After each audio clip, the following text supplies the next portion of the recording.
Hey everyone, thank you for watching and clicking on my video. In this video I'm going to be doing black and red. Of course, wouldn't be me without black and red at this point.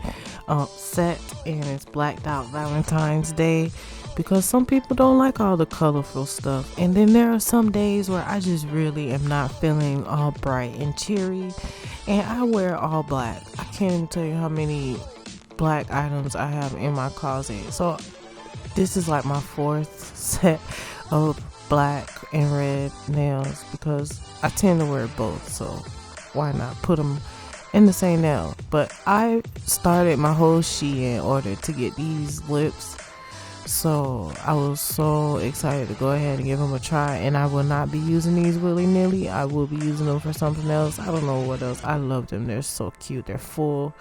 Yes.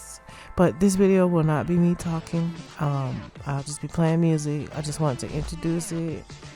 Thank you for clicking again. I hope you have a great night, great week, and be blessed and happy while you're doing it.